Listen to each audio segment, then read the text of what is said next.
Halo, perkenalkan nama saya Twinkloso Timothy Bakara. Di sini saya akan menjelaskan tugas machine learning yang berjudul klasifikasi tingkat kepuasan pelanggan menggunakan decision tree.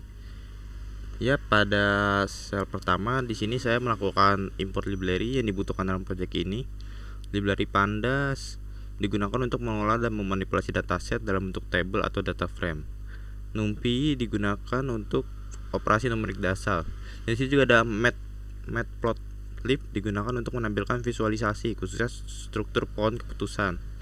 Selain itu saya mengimpor beberapa modul dari scikit-learn, yaitu train, test, split untuk membangun model data, untuk membagi data, dan decision tree classifier untuk membangun model klasifikasi, serta metrik evaluasi seperti akurasi, classification report, dan confusion metric untuk mengukur kinerja model.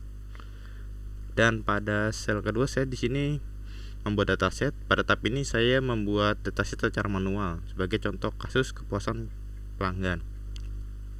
Dataset terdiri dari 4 atribut layanan, yaitu pelayanan, harga, fasilitas, kenyamanan, dan setiap atribut diberi nilai skala 1 sampai 5. Di kolom terakhir adalah kepuasan pelanggan yang menjadi target atau label klasifikasi dengan 2 kelas, yaitu puas dan tidak puas. Dataset ini kemudian dikonversi ke dalam bentuk data frame agar mudah diproses.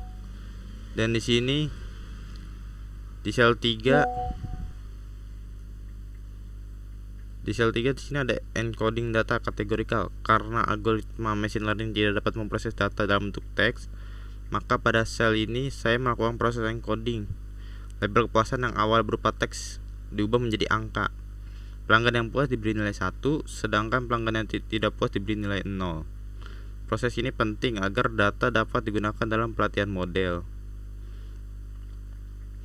Dan di sini kita ke sel 4, pemisahan fitur dan target. Di sini saya membuat fitur.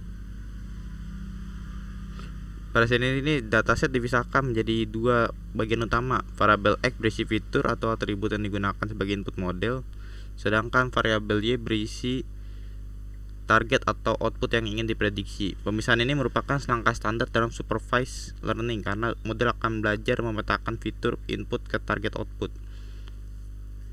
Di sini ada juga pembagian data, training dan testing. Di sini juga dalam data ini, data kemudian dibagi menjadi data training dan data testing sebanyak 70%. Data digunakan untuk melatih model, sedangkan 30% sisanya digunakan untuk menguji performa model. Penggunaan parameter random state bertujuan agar pembagian data konsisten setiap kali itu dijalankan. Di sini ada sel 6, pelatihan model, training tree, decision tree. Penjelasan ini, pada sel ini saya membangun model decision tree classifier. Model ini menggunakan kriteria entropi, yaitu ukuran ketidakpastian data. Model kemudian dilatih menggunakan data training. Pada tahap ini, algoritma akan membentuk struktur pohon keputusan berdasarkan atribut yang paling berpengaruh dalam menentukan kepuasan pelanggan. Dan dalam sel 7 di sini ada prediksi dan evaluasi model. Nah, di sini setelah model dilatih, pada tahap berikutnya adalah evaluasi. Model digunakan untuk memprediksi data testing, kemudian hasil prediksi dibandingkan dengan data aktual. Akurasi menunjukkan presentasi prediksi yang benar. Classification report menampilkan precision, recall, dan F1 score. Sedangkan confusion metric menunjukkan jumlah prediksi benar salah untuk masing-masing kelas.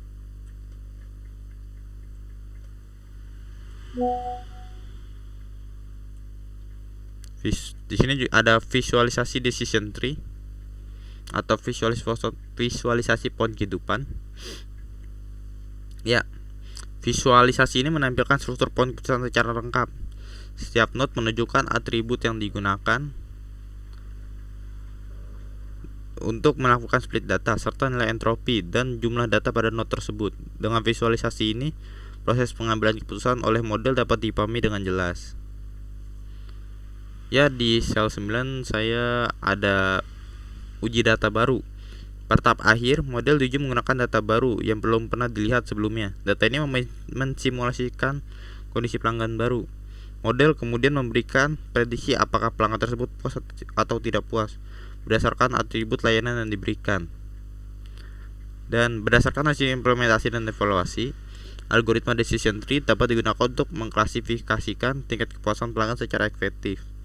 Model ini dapat dikembangkan lebih lanjut dengan dataset yang lebih besar atau dengan fitur tambahan.